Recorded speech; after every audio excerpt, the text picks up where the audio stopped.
श्री गणेशाय नमः। नमस्कार बंधुगण, जय जगन्नाथ। ए कलिजुगरे अल्पायुष मनुष्यों केवल भागवत पठन श्रवण ही मुक्तिर एकमात्र आश्रय। भाव भक्तिर सह श्रवण द्वारा आस्ते आस्ते वैराग्य प्राप्त होई ज्ञान उदय होइथाए। एहाकु भावर सह नित्य श्रवण द्वारा परम पद मोक्ष प्राप्त हुए। एणु परम शास्त्र भागवत अभ्यास करुथिबा नित्य। आसंतो प्रथमे भागवत वंदना करिबा, तापरे भागवत आरंभ करिबा। गोटिए अध्याय हेउ पछे प्रतिदिन शुणिबाकू निश्चय चेष्टा करिवे। भागवत वंदना। नमामि नमामि महा ग्रंथ भागवत, कृष्णर से रसायनित रसपूर्ण गीत। नमामि नमामि कृष्ण गोविंदाय नम। उद्धवंकु देल पुण्य भागवत धर्म। तत्वपूर्ण अर्थपूर्ण जीवनर वेद। अभ्यास मात्र के कोटि जीव बसाद। परम मंगलमय भागवत वाणी। जीव तरी जीव शुणी भवतरंगिणी। नमामि नमामि व्यास विष्णु अवतार। जन कल्याणे करिल भागवत सार। वेद पुराणरु सर्व सारकु साउटी। भागवत देइअछ माळ परि गुंथि। नमामि नमामि आहे दास जगन्नाथ। प्राकृत छंदे बांधिल श्रीमद्भागवत। नमामि सुत सनक मैत्रेय विज्ञ। नैमिषारण्ये करिल भागवत यज्ञ। नम नम परीक्षित राजर्षि विज्ञानी। भागवत शुणाइले सुख ब्रह्म ज्ञानी। नमामि नमामि ब्रह्मा विष्णु महेश्वर। नमामि देवर्षि नम भक्त विदुर। परम शास्त्र प्राणीक निस्तारण पथ। नमामि नमामि शास्त्र श्रीमद्भागवत।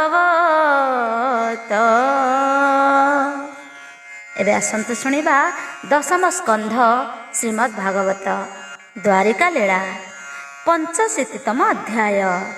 श्री शुक उवाच।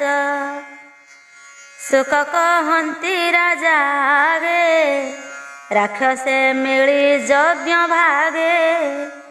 शशि तपन संग मेले, चक्र पवन रात्र काले। धूଳି पूरिला दश दिशे, कुंठिते पुरी गंध बासे। बल्लोळ वीर महारसे, आच्छादिय मेधवर से। यज्ञनाशने महावीर, माया प्रकाशे अंधकार। भय चाहन्ति ब्रह्म मुनि, मिलिला हस्ते शूल घेनी। ଘୋର ପ୍ରଚଣ୍ଡ ମହାକାଏ ଅଷ୍ଟକାମୁଡ଼ିର ସେ ବହେ ଅନଳ ଖଣ୍ଡ ପ୍ରାୟ ଦିଶେ ତାର ବଦନ ଚାରିପାଶେ ତପନ ତମ୍ଭା ପ୍ରାୟ ବଢ଼ି ବଦନେ ଶୁଭେ ଘୋର ରଡ଼ି ବିକଟ ବେନି ଦାଢ଼ି ମୁଖେ ଭ୍ରୁକୁଟି କୁଟିଳ ସୁରେଖେ ଦେଖି ତାହାର ଦୁଷ୍ଟ ମତି ହଳ ମୂଷଳ ଯଦୁପତି ହଳ ପାତିଲେ ଶୂନ୍ୟ ମାର୍ଗେ ହେଳେ ମିଳିଲେ ଆସିବେ गे ଘୋର ଦାନବ ବିଦାରଣେ ଶୂନ୍ୟ ମିଳିଲେ ତତକ୍ଷଣେ ଗଗନେ ଦେଖି ତା ଶରୀର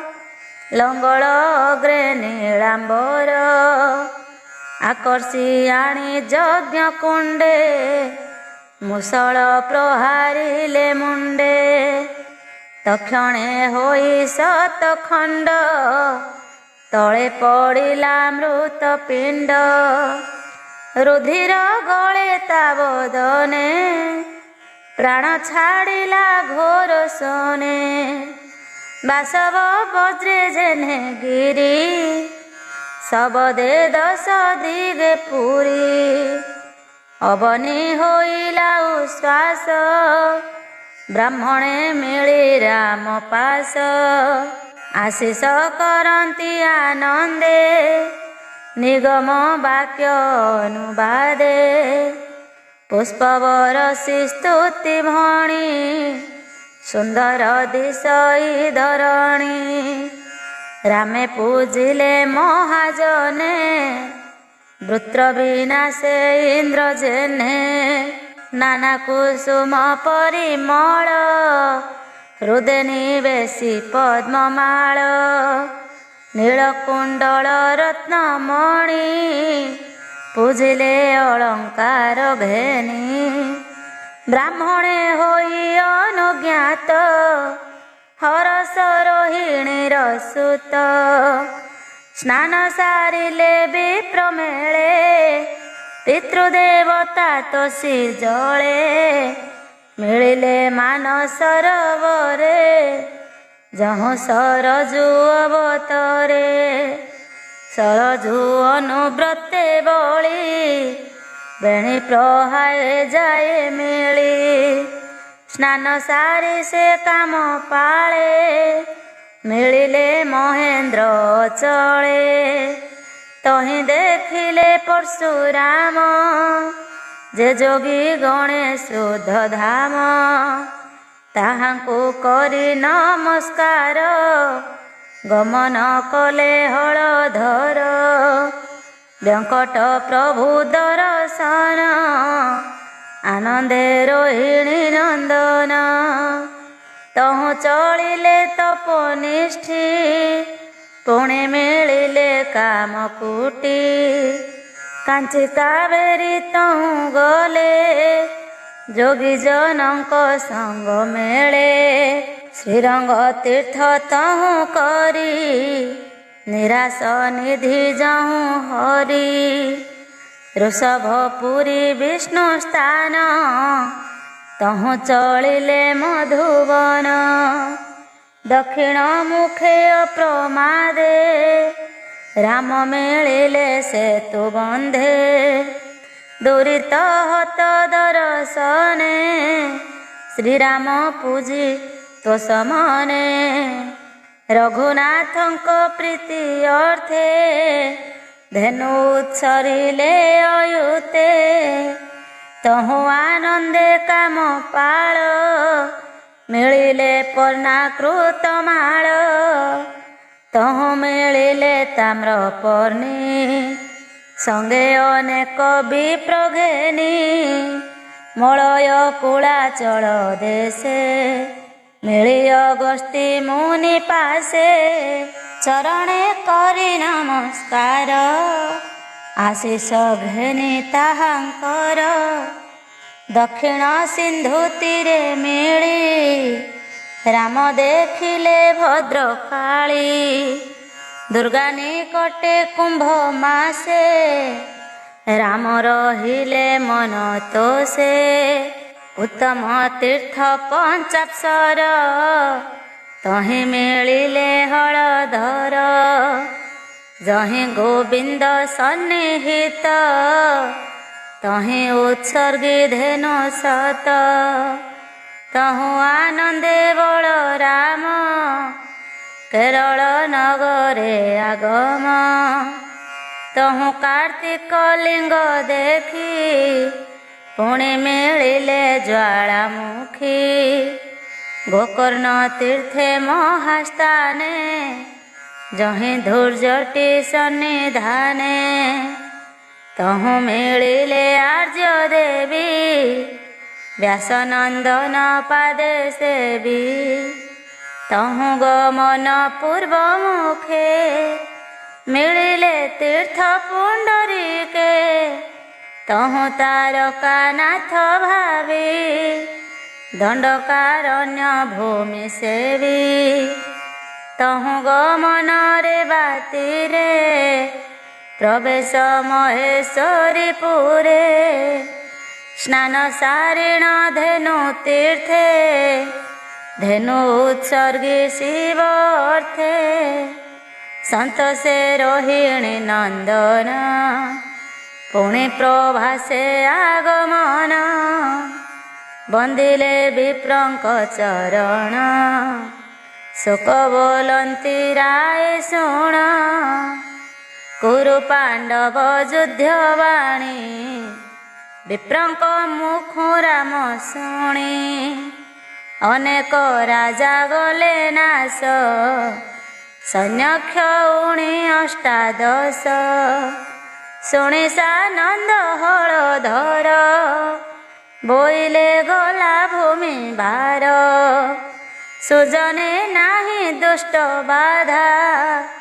ଯୁଦ୍ଧ ହୋଇଲା ଶେଷ ଗଦା, ସେ ଯେ ଯୁଜନ୍ତି ବେନିଜନ। ଦୁର୍ଜୟ ଭୀମ ଦୁର୍ଯ୍ୟୋଧନ, ବିଷମ ଶୁଣି ଗଦା ଯୁଦ୍ଧେ। ରାମ ମିଳିଲେ ରଣ ମଧ୍ୟେ, ରାମକୁ ଦେଖି ପଣ୍ଡୁ ସୁତ। ସଙ୍ଗତେ ଛନ୍ତି ତିନି ଭ୍ରାତ, କୃଷ୍ଣ ଅଛନ୍ତି ତାଙ୍କ ମେଳେ। ତା ଦେଖି ରାମ ସୁଖ ଭୋଳେ, କୃଷ୍ଣଙ୍କୁ ଆଲିଙ୍ଗନ କରି। ଧର୍ମନନ୍ଦନ କର ଧରି, ଗୋବିନ୍ଦ ରାମ ପାଦେ ନମି। କିଛି ନ ବୋଲି ହେଲେ ତୁନି, ରାମ ଚାହିଁଲେ ବେନି ବୀର। ଗଦା ସମର ମହାଘୋର, ଭାଙ୍ଗିବା ଅର୍ଥେ ବିଚାରଇ।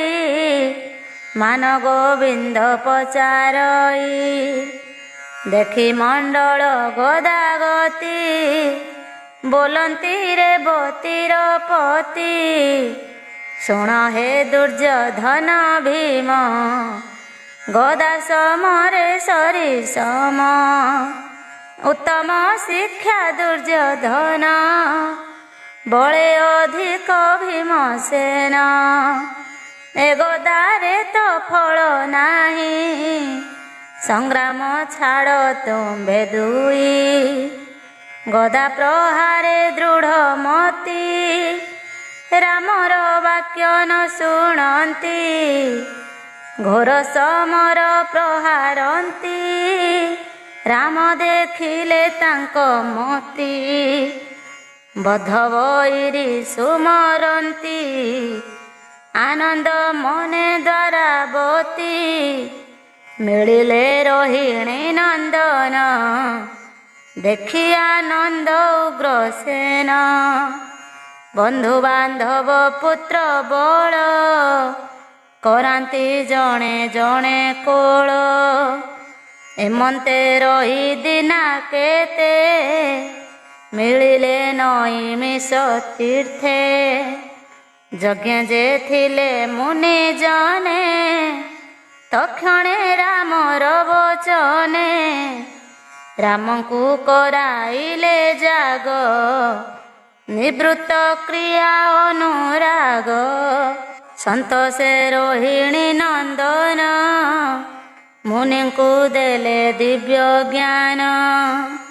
ତାଙ୍କରି ମାୟା ବଳେ ବସ, ରବିର ପ୍ରାୟ ରଶ୍ମି ଦୃଶ୍ୟ।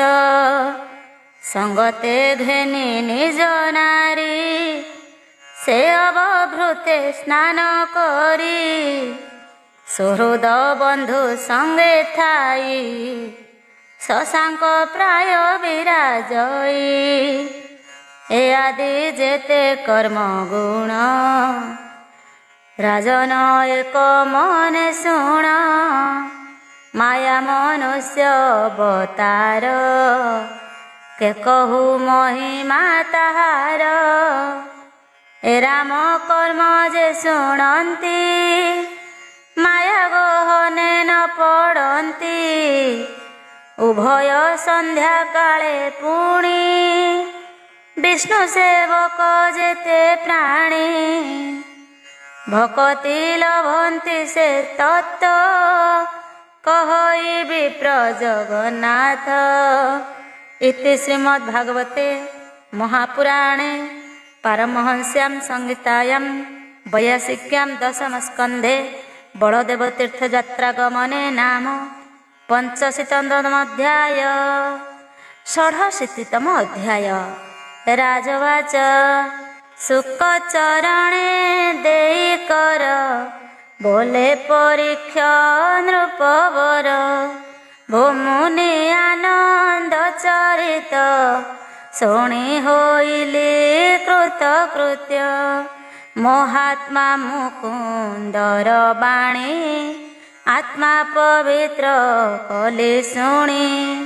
ଅପରେ କର୍ମ କଲେ ଯେତେ, ଅନନ୍ତ ବଳ ପ୍ରମିତେ। ମାୟା ମନୁଷ୍ୟ ରୂପ ଧରି, ଦେବ ଅଦ୍ଭୁତ କର୍ମ କରି। ଅଧର୍ମ ନାଶୀ ଧର୍ମ ରକ୍ଷା, ଭାବେ ସେବିଲେ ଗୁରୁ ଦୀକ୍ଷା। ହରିଲେ ଧରଣୀର ଭାର, ବ୍ରହ୍ମା ଶଙ୍କରେ ଅଗୋଚର। ଆବର କର୍ମ କଲେ ଯେତେ, ଭୂମୁନି କହ ଦୟା ଚିତ୍ତେ। ଜ୍ଞାନ ସଂକଳ୍ପ ମୂଢ଼ ମନ, ବିଷ୍ଣୁ ମାୟାରେ ହୋଇଛନ୍ନ। ଯେ ଭୂତ ହୋଇ ମାୟା ପାଶ, ଦୁର୍ଲଭ କର୍ମ କରେ ନାଶ। କୃଷ୍ଣର ଗୁଣ ଶୁଦ୍ଧ ମନେ, ନିରସ ସ୍ମରେ ଯେ ବଚନେ। ତାହାକୁ ବୋଲି ବାକ୍ୟ ସାର, ଅନ୍ୟ ପ୍ରକାରେ ଅନ୍ଧକାର। ଯେ ହସ୍ତେ କରେ ବିଷ୍ଣୁ କର୍ମ, ତାହାକୁ ବୋଲି ହସ୍ତ ଧର୍ମ। ସ୍ଥିର ଜଙ୍ଗମ ମଧ୍ୟେ ହରି, ଅନନ୍ତ ଘଟେ ଅଛି ପୁରୀ। କରଇ ଏକ ଭାବ କର୍ମ, ତାହାକୁ ବୋଲି ସ୍ତୁତି ଧର୍ମ। କୃଷ୍ଣର ପୁଣ୍ୟ କଥା ବାଣୀ, ଯେ ନିତ୍ୟ କର୍ଣ୍ଣେ ପଥେ ଶୁଣି। ତାହାକୁ କର୍ଣ୍ଣ ବୋଲି ଲେଖି, ଅନ୍ୟଥା ଭୂମି ବିଳେ ଲଖି। ସ୍ଥାବର ଆଦି ଯେତେ ଦେଇ, ଏହାଙ୍କ ମଧ୍ୟେ ବିଷ୍ଣୁ ଥାଇ। ଯେ ଜାଣି କରେ ନମସ୍କାର, ନିଶ୍ଚୟ ତାହାକୁ ବୋଲି ଶିର। କୃଷ୍ଣର ରୂପ ଯେ ଲୋଚନ, ନିରତେ କରେ ଦର୍ଶନ। ତାହାକୁ ବୋଲି ଚକ୍ଷୁ ଏକା, ଅନ୍ୟଥା ମୟୂର ଚନ୍ଦ୍ରିକା। ବିଷ୍ଣୁ ସେବକ ଯେତେ ଲୋକ, ତାହାଙ୍କ ଚରଣ ଉଦକ। ଯାହାର ଶରୀରେ ଲାଗଇ, ସେ ପ୍ରାଣୀ ଧନ୍ୟ ଦେହ ବହି। ଏମନ୍ତ ଶୁଣି ରାଜା ମୁଖେ, ଶୁକଲୋଚନ ବୁଝି ସୁଖେ କୃଷ୍ଣ ଚରଣେ ଚିତ୍ତ ଦେଇ କହନ୍ତି ରାଜା ମୁଖ ଚାହିଁ ଶ୍ରୀ ଶୁକବାଚ ଶୁଣ ହେ ଅଭିମନ୍ୟୁ ବଳା ପୂର୍ବେ ଦରିଦ୍ର ବିପ୍ରେ ଥିଲା ବିଦ୍ୟା ପଠନେ ଗୁରୁ ଘରେ ଗୋବିନ୍ଦ ବନ୍ତି ନଗରେ ଯାହାଙ୍କ ସଙ୍ଗେ ହେଲେ ମିତ୍ର ଏକଥା ଇହ ଲୋକେ ଚିତ୍ର ସେ ବିପ୍ରବେଦ ନାଦ ମଧ୍ୟେ ଉତ୍ତମ ଇନ୍ଦ୍ରୀ ଗଣ ସାଧେ ଗୃହସ୍ଥ ଆଶ୍ରମେ ବସଇ ସ୍ୱଧର୍ମେ ଯେତେ ଲାଭ ପାଇ ସେ ଧନେ ପୋଷଇ ଜୀବନ ନିରତେ କୃଷ୍ଣ ପାଦେ ମନ ଦେବାଙ୍ଗ ବସ୍ତ୍ର ପରିଧାନେ ନିତ୍ୟ ଶରୀର ଶୋଧେ ଜ୍ଞାନେ ତାର କାମିନୀ ପତିବ୍ରତା ନିରତେ ସ୍ୱାମୀ ପାଦେ ରତା ଏମନ୍ତେ ମହା ଦୁଃଖ ସହି ବୋଲେ ଦରିଦ୍ର ମୁଖ ଚାହିଁ ଭୋନାଥ ସଂସାରର ସାର ଦୁର୍ଲଭ ମାନବ ଶରୀର ପୂର୍ବେ ସଞ୍ଚିଲା ପୁଣ୍ୟ ନାହିଁ ଦରିଦ୍ର ପଣେ ଦେହ ବହି ଆହାରେ ହୋଇଲି ନିରାଶ ଧିକ ମୋହର ଗୃହବାସ ପୂର୍ବେ ନ ଦେଲି ବିପ୍ରହସ୍ତେ ଏବେ ପାଇବି କେଉଁ ମତେ ହୋଇବି ଦରିଦ୍ର ଜୀବନ ଭୋନାଥ ଶୁଣ ମୋ ବଚନ ତୁମ୍ଭେ ଯେ ବୋଲୁ ଥାଅ ଗଳ୍ପେ ମୁଁ ମିତ୍ର କୃଷ୍ଣର ସଙ୍ଗତେ ସେ ହରି ବ୍ରାହ୍ମଣ ବତ୍ସଳ ପରମାନନ୍ଦ ଆଦି ମୂଳ ଅନାଥ ଜନ ନିସ୍ତାରଣ ଶରଣ ପରମ କାରଣ ସାଧୁ ଜନଙ୍କ ନିଜ ପତି ନିଶ୍ଚିନ୍ତେ ଅଛି ଦ୍ୱାରାବତୀ ତାଙ୍କ ନିକଟେ ତୁମ୍ଭେ ଯାଅ ଆମ୍ଭ ଦରିଦ୍ର ପଣ କହ ମିତ୍ର କାମିନୀ ଦୁଃଖ ଶୁଣି ଦୟା ସାଗର ଚକ୍ରପାଣି ଅନେକ ଧନ ତୁମ୍ଭ ହସ୍ତେ ଦେବେ ସେ ମିତ୍ର ଭାବ ଅର୍ଥେ ତାହାର ପାଦ ପଦ୍ମ ଚିତେ ସେ ପ୍ରାଣୀ ଚିନ୍ତେ ଅବିରତେ ତାହାଙ୍କୁ ଆତ୍ମପଦ ଦେଇ ଏ ତତ୍ତ୍ୱ ଦେବେ ଛନ୍ତି କହି ଯେ ଅବା ଭୋଗ ଅର୍ଥେ ସେବେ ଧର୍ମାଦି ତିନି ବର୍ଗ ଲଭେ ହେମନ୍ତ ମହିମା ତାହାର ଭୋନାଥ ବିଳମ୍ବନ କର ହେମନ୍ତ ଶୁଣି ତା ବଚନ ବ୍ରାହ୍ମଣ ବିଚାର ମନ ଦେଖ ଏ ବହୁ ଭାଗ୍ୟ ମୋର ଦେଖିବି ଶରଣ ସୋଦର ବ୍ରାହ୍ମଣ ବତ୍ସଳ ଅନନ୍ତ ସ୍ୱଭାବେ ମୁହିଁ ତାର ମିତ୍ର ପ୍ରାଣୀର ଭାବ ସେ ଜାଣଇ ଏଣୁ ସକଳ ହୃଦେ ଥାଇ କମଳା ସେବେ ତା ଚରଣ ମୁଁ ତାରେ ପଶିବି ଶରଣ ପତ୍ନୀ ବଚନେ ମୋହ ମନ ଗୋବିନ୍ଦ ମତେ ଦେବେ ଧନ ମିତ୍ର ଇରି ନାହିଁ ଯାର ଭାବକୁ ସେ ନିକଟତର ଏମନ୍ତେ କରି ଅନୁମାନ ପତ୍ନୀ କି ବୋଲଇ ବଚନ मित्र भुवने जीवी मुहि भेटिबि किबा द्रव्य देई बंधु सुहृद जोग मते जे प्राणी गमे शून्य हस्ते भाव न रहे बेनि मध्ये निंदित शास्त्र अनुवादे जे अबा अछि मोर घरे आण कल्याणी उपहारे जीवई मित्र दर्शने एमंते स्वामी वचने विप्रंक घरे भिक्षा करी पृथु तंडुल मुष्टि करी खंडित वस्त्रे बांधिथिले तक्षणे विप्र करे देले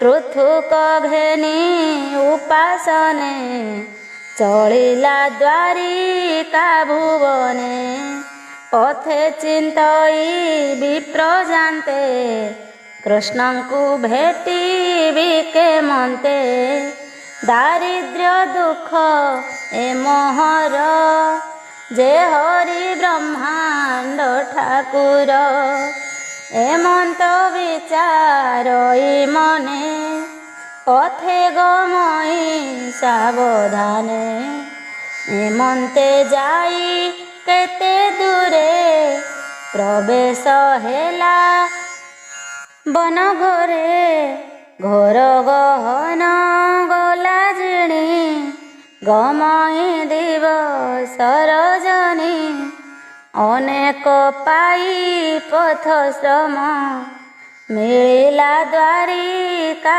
भुवन वृष्णि अंधक जदुपुर कियबा देवा पटांतर जहि गोविंद देह घेनी 16,000 नारी रमी से पूरे विप्र परवेशे जीव जे सने ब्रह्मे मिसे मिलिला रुक्मिणी मंदिर जहि विजय चक्रधर विप्र मिलिला से भुवने भकत बंधु दर्शने गोविंद विप्र मुख देखी उठिले आसन उपेखी प्रिया संगत छाड़ी हरि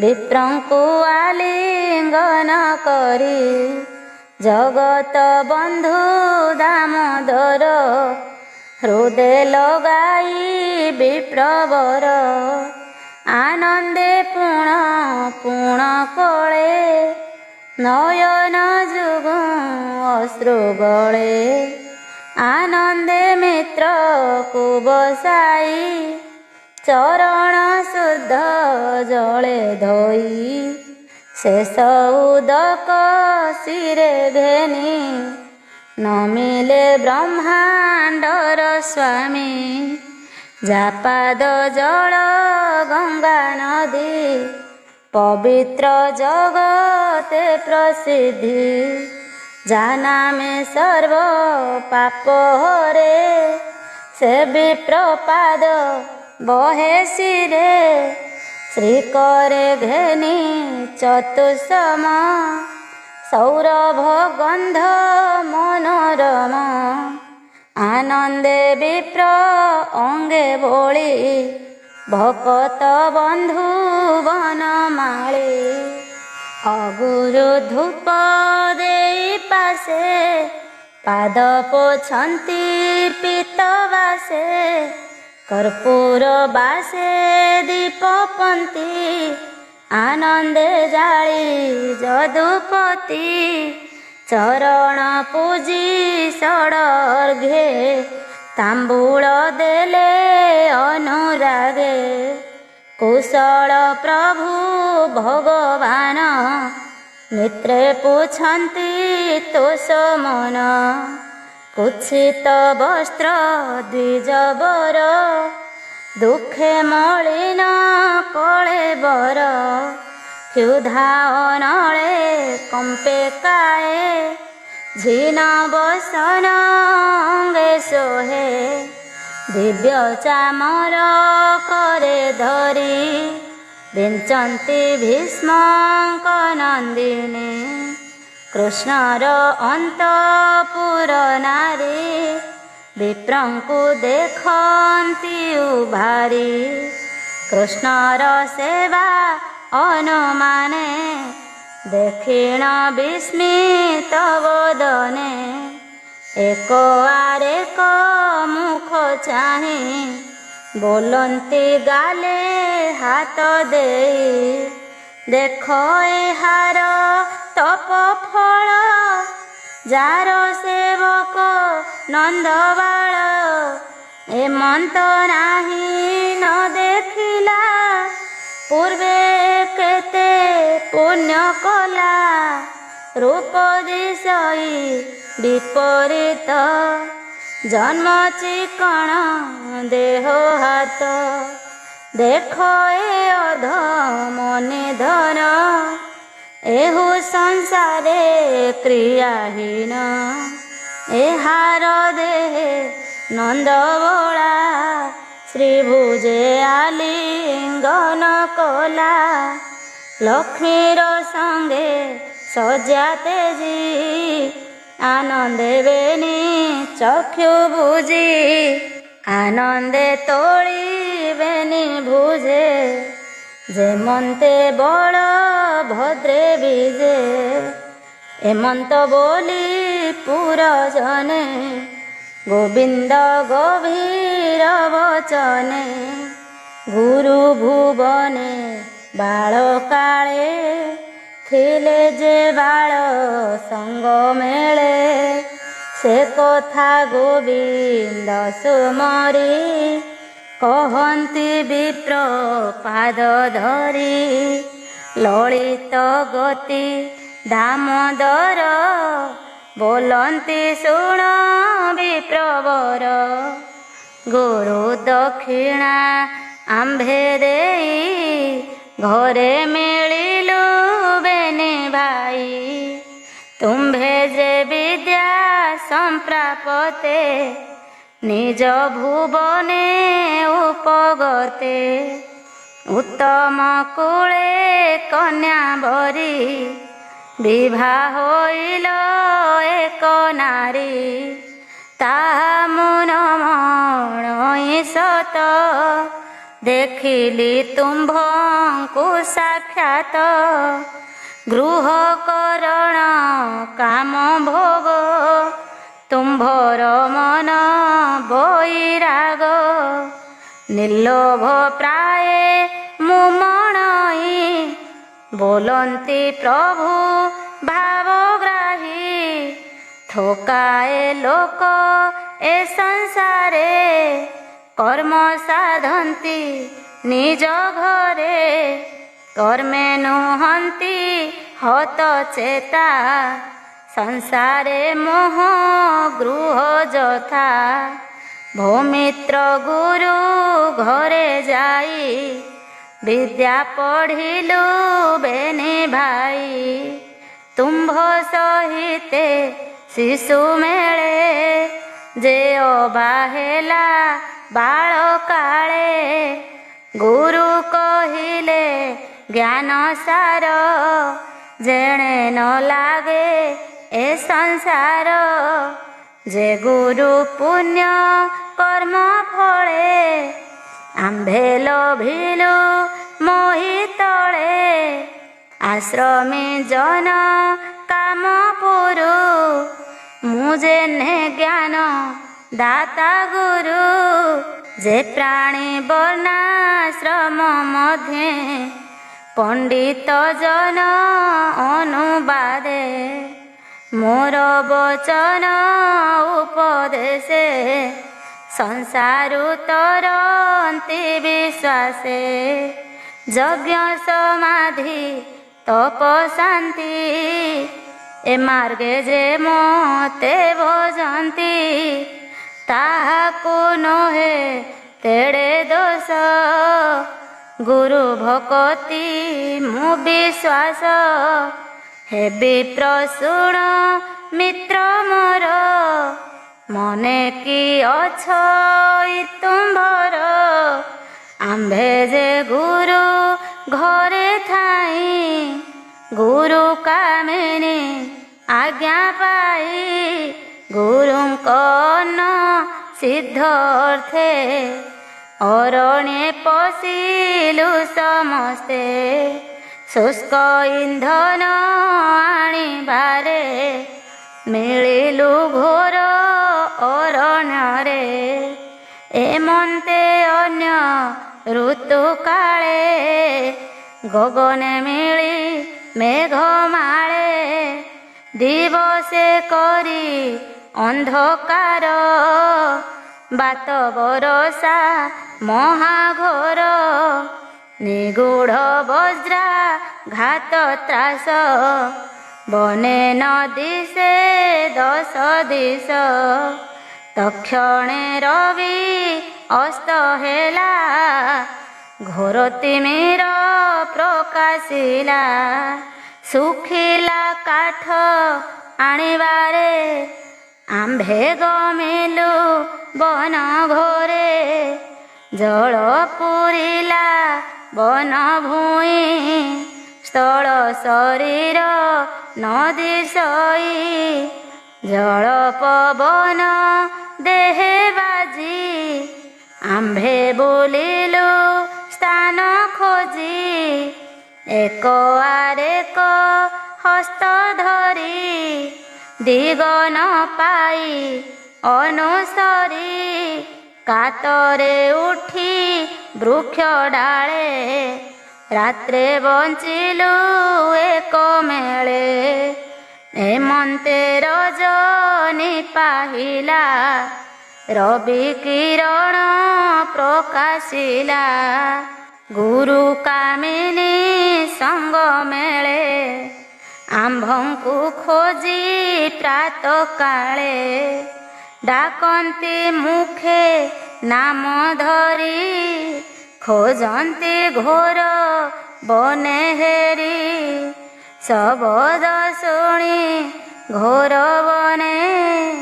ଆମ୍ଭେ ମିଳିଲୁ ସାବଧାନେ, ଆତୁରେ ଶୁଖିଛି ବସନ।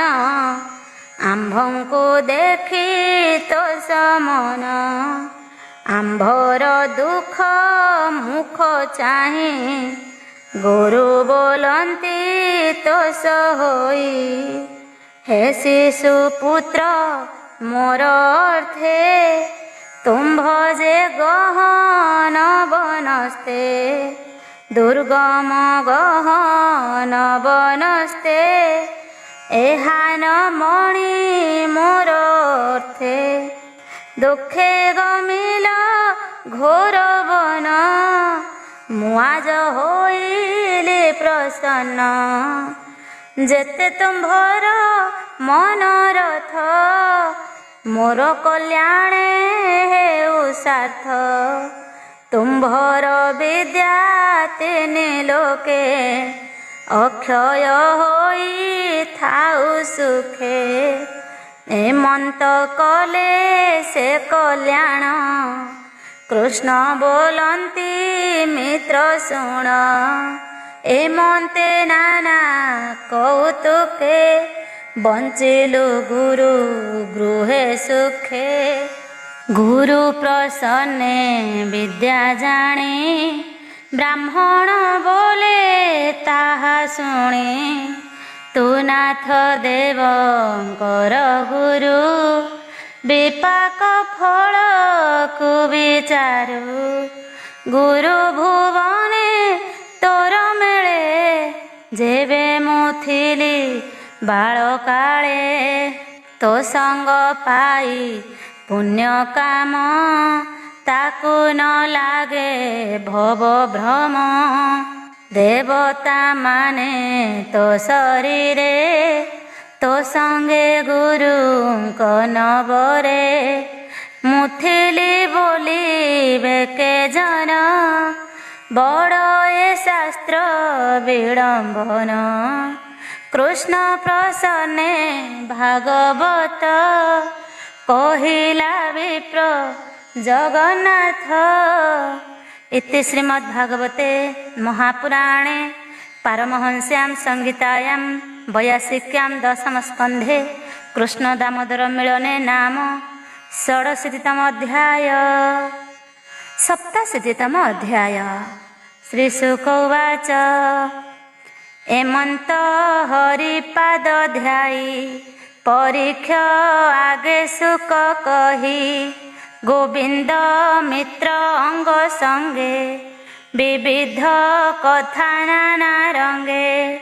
ଯେ ହରି ସର୍ବଭୂତଗାମୀ ଯାର ମହିମା ଅନ୍ତର୍ଯାମୀ ମିତ୍ର ବଦନ ଚାହିଁ ହସି ବୋଲନ୍ତି ପ୍ରଭୁ ବ୍ରହ୍ମ ରାଶି। ବିପ୍ରବତ୍ସଳ ଚକ୍ରପାଣି ତର କଟାକ୍ଷେ କମଳିନୀ ମିତ୍ରର ଶ୍ରମ ଅଙ୍ଗ ଚାହିଁ ହସି ବୋଲନ୍ତି ଭାବଗ୍ରାହୀ। ଭୂମିତ୍ର ମୋର ପ୍ରାଣ ସଖା କି ଆଣି ଅଛ ମୋତେ ଦେଖା। ମୋର ଭକତ ପ୍ରାଣୀ ଯେବେ ମୋତେ ପୂଜଇ ମୋର ଭାବେ। ସେ ରେଣୁ ମାତ୍ର ଯେବେ ଦେଇ ପର୍ବତ ପ୍ରାୟ ମୁଁ ମଣଇ। ଯେ ମୋର ଭାବନ ଜାଣନ୍ତି ପର୍ବତ ପ୍ରାୟ ଧନ ଦିଅନ୍ତି। ସେ ମୋତେ ଦିଶେ ତୁଚ୍ଛ ପ୍ରାୟ ବୋଲନ୍ତି ପ୍ରଭୁ ଦେବରାୟ। ପତ୍ର କୁସୁମ ଫଳ ପାଣି ଯେ ମୋତେ ଭାବେ ଦିଅନ୍ତି ଆଣି। ତାର ଭକତି ଭାବ ନେଇ ହସ୍ତ ପ୍ରସାରି ମୁଁ ଭୁଞ୍ଜଇ। ଏମନ୍ତ କହି ଲକ୍ଷ୍ମୀକାନ୍ତ ଭାବେ ପାତିଲେ ବେନି ହସ୍ତ। ଦେଖି ଚକିତ ବିପ୍ରବର ଅନ୍ତରେ କରିଲ ବିଚାର। ମୋର ଅର୍ଜିତ କର୍ମ ଫଳ ଆଣିଛି ପୃଥୁଳ ତଣ୍ଡୁଳ। କେମନ୍ତେ ଦେବୀ ମିତ୍ର କରେ ହାସ୍ୟ କରିବେ ଅନ୍ତପୁରେ। ଏମନ୍ତେ ଭାଳି ଲଜ୍ଜା ମୁଖେ ବିପ୍ର ରହିଲା ଅଧୋମୁଖେ। ତା ଦେଖି କମଳାର ବର ହୃଦୟରେ କରନ୍ତି ବିଚାର। ଏ ବିପ୍ର ପତ୍ନୀର ବଚନେ ମିଳିଲା ମୋହର ଭୁବନେ। ଦରିଦ୍ର ପଣେ ଦୁଃଖ ପାଇ ଅର୍ଜିଲା କର୍ମ ନ ଜାଣଇ। ଏହାର ପୂର୍ବ ଜନ୍ମ ଯେତେ ନିଷ୍କାମେ ଭଜି ଅଛି ମୋତେ। ସକାମେ ମୋତେ ନ ଭଜଇ ଏବେ ପାଇବ ଭୋଗ କାହିଁ। ପତ୍ନୀ ବଚନେ ଭୋଗ ଚିନ୍ତେ ଆସି ମିଳିଲା ମୋ ଗ୍ରତେ। ପତି ଦେବତା ଦ୍ରବ୍ୟ ଅର୍ଥେ ମୋର ମିତ୍ର ଗୁଣ ଯେ ମତେ। ଦେବୀ ସମ୍ପନ୍ନ ସୁଖ ଭୋଗ ବ୍ରହ୍ମାଣ୍ଡ ମଧ୍ୟେ ଯେ ଦୁର୍ଲଭ। ଏତେ ବିଚାରି ନର ହରି ବିପ୍ରର ଜୀର୍ଣ୍ଣ ବସ୍ତ୍ର ଧରି। କି ବସ୍ତୁ ବୋଲି ଆଦି ମୂଳ ଘେନିଲେ ପୃଥୁକ ତଣ୍ଡୁଳ। ଛିନ୍ନ ବସ୍ତ୍ରର ମଧ୍ୟୁ ଫେଇ କୃଷ୍ଣ ବୋଲନ୍ତି କରେ ନେଇ। ଭୂମିତ୍ର ତୁମ୍ଭ ଉପକାର ଏ ମୋର ପ୍ରାଣ ପ୍ରତିକାର। ତୁମ୍ଭର ପୃଥୁକ ତଣ୍ଡୁଳ ଅଶେଷ ଭୁବନ ମଣ୍ଡଳ। ମୋହର ଜୀବନ ସಮೇତେ ପବିତ୍ର କଲ ଆଜ ମତେ। ଏମନ୍ତ କହି ନର ହରି ବେନି ଲୋଚନୁ ବହେ ବାରି। ଗୋବିନ୍ଦ ମିତ୍ର ପ୍ରିୟ ଅର୍ଥେ ପୃଥୁ ତଣ୍ଡୁଳ ଘେନି ହସ୍ତେ କମଳା ଚାହେଁ ସ୍ଥିର ଦୃଷ୍ଟି ତୁଣ୍ଡେ ଭରିଲେ କମୁଷ୍ଟି ସନ୍ତୋଷେ ଭୁଞ୍ଜି ଦାମୋଦର ଆର ମୁଷ୍ଟିକ ଘେନି କର ତୁଣ୍ଡେ ଭରନ୍ତେ ଗୋପୀନାଥ ଲକ୍ଷ୍ମୀ ଧଇଲେ ବେନି ହସ୍ତ ବୋଲନ୍ତି ଜଗତ ଜନନୀ ପୃଥୁକ ମୁଷ୍ଟି କରେ ଘେନି ଭବିଶ୍ୱନାଥ ଭଗବାନ ଏ ମୁଷ୍ଟି ନ କର ଭୋଜନ ତୋର ସନ୍ତୋଷେ ନାରାୟଣ ଉଭୟ ଲୋକର କାରଣ ମୁଷ୍ଟିକେ ଦେଲେ ସର୍ବ ସୁଖ କେବଳ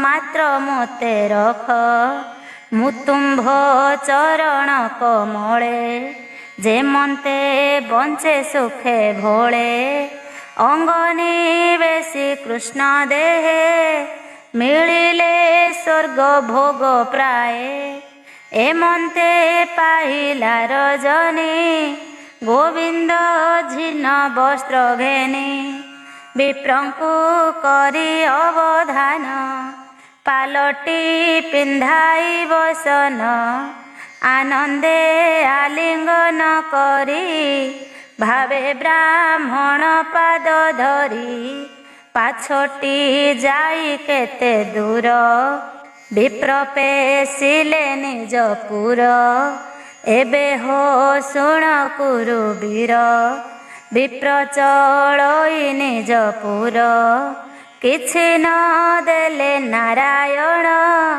ଲାଜେ ନ ମାଗିଲେ ବ୍ରାହ୍ମଣ ପଥେ ଗମଇ ଧୀର ପାଦେ କୃଷ୍ଣର ଦର୍ଶନ ଆନନ୍ଦେ ଲଜ୍ଜା ଜଡ଼ିତ ଅଧୋମୁଖେ ପଛେ ବିଚାରେ ମନ ଦୁଃଖେ କୃଷ୍ଣ ଅଦ୍ଭୁତ କର୍ମ ଗୁଣ ବିପ୍ର ଚିନ୍ତଇ ପୁଣ ପୁଣ ଅତି ଦରିଦ୍ର ମୁଁ ପାମର ସେ ହରି କରୁଣା ସାଗର କମଳା ବସେ ଯେଉଁ ହୃଦେ ସେ ହୃଦେ ପରମ ଆନନ୍ଦେ ଲଗାଇ ମୋତେ ତୋ ସମନ ନିଗୁଢ଼େ କଲେ ଆଲିଙ୍ଗନ ଧନ ପ୍ରାପତେ ମତ ହୋଇ ମୋର ସ୍ମରଣ ଆଉ କାହିଁ ତାହାର ଯେତେ ମୋତେ ଦୟା ମୁଁ ପାପି ନ ଜାଣଇ ତାହା ତ ସେ ନ ଦେଲେ ମୋତେ ଧନ ଧନ୍ୟରେ ମୋହର ଜୀବନ ଅନ୍ତରେ ମନ୍ତ ବିଚାର କରିବା ହୁଡ଼େ ବିପ୍ରବର ଗ୍ରାମେ ପ୍ରବେଶି ଦ୍ୱିଜବର ଦେଖି ଅଦ୍ଭୁତ କାହାପୁର ନାନା ବିଚିତ୍ର ଗୃହପୁର କିୟ ବା ଦେବା ପଟାନ୍ତର ବିବିଧ ଜଳାଶୟ ରାଶି ପୁଷ୍ପ ସୁଗନ୍ଧ ପ୍ରାୟ ମିଶି ନାରୀ ପୁରୁଷ ନବରଙ୍ଗେ ବିବିଧ ଅଳଙ୍କାର ଅଙ୍ଗେ ହେମନ୍ତ ଦେଖି ବିପ୍ରବର ହୃଦୟରେ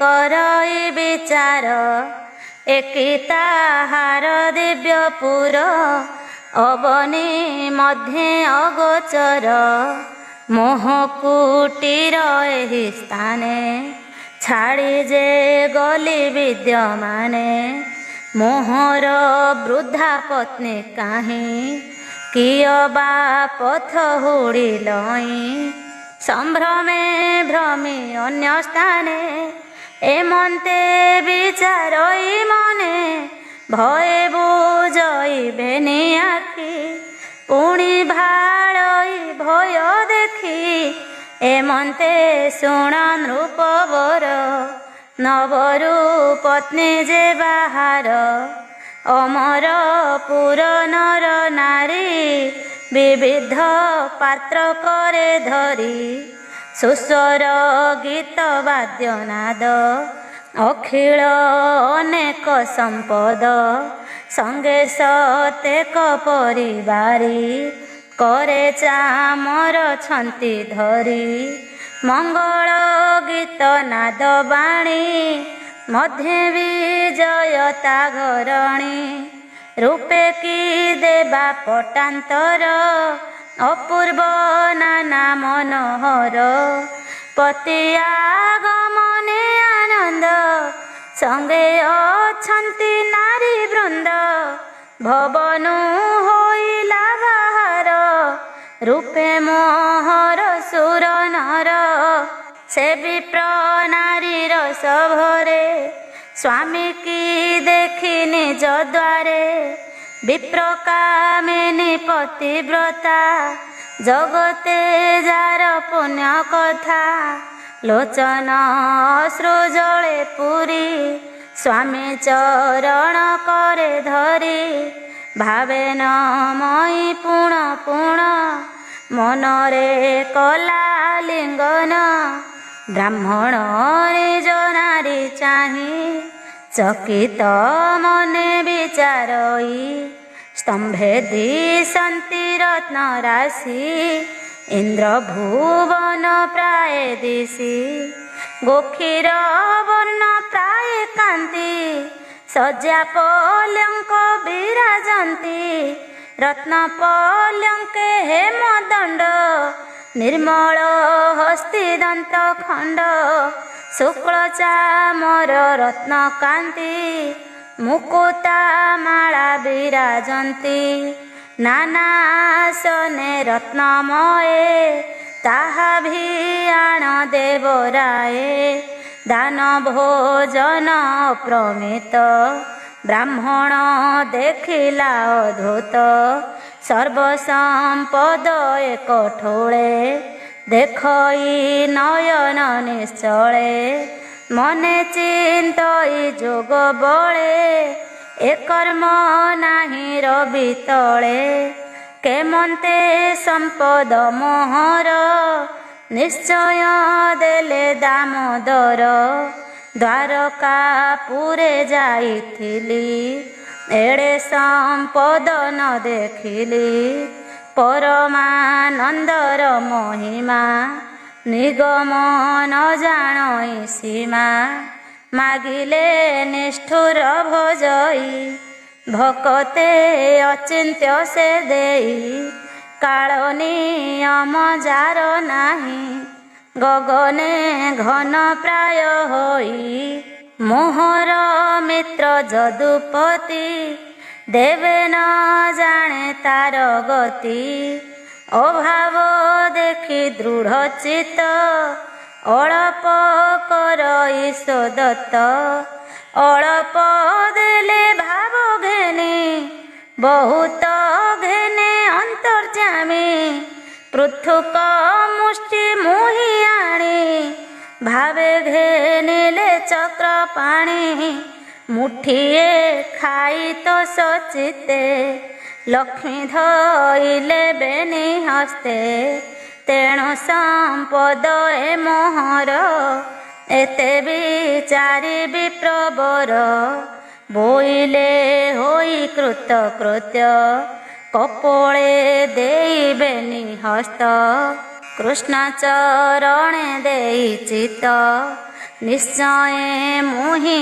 ଅବିରତ ମିତ୍ର ସୁହୃଦ ଦାସ ପଣେ ଖଟିବି ଅଭୟ ଚରଣେ ଅଶେଷ ଯୋନି ମଧ୍ୟେ ଜାତ ହୋଇ ଭଜିବି ଅବିରତ ତାର ଭକତି ଶ୍ରୁତି ପର ବ୍ରହ୍ମା ଶଙ୍କରେ ଅଗୋଚର ମୋର ଭକତି ଭାବ ଘେନି ଏ ଧନ ଦେଲେ ଚକ୍ର ପାଣି ଏମନ୍ତ ଭାବିବି ପ୍ରଚିତେ ସମ୍ପଦେ ରହିଲା ନିଶ୍ଚିନ୍ତେ ଭ୍ରମର ପ୍ରାୟ ଭୋଗ କରି ଅନ୍ତେ ପାଇଲା ନର ହରି ସେ ହରି ଚରଣ କମଳେ ମୋହର ଭକତି ନିଶ୍ଚଳେ कृष्ण चरणे करि आस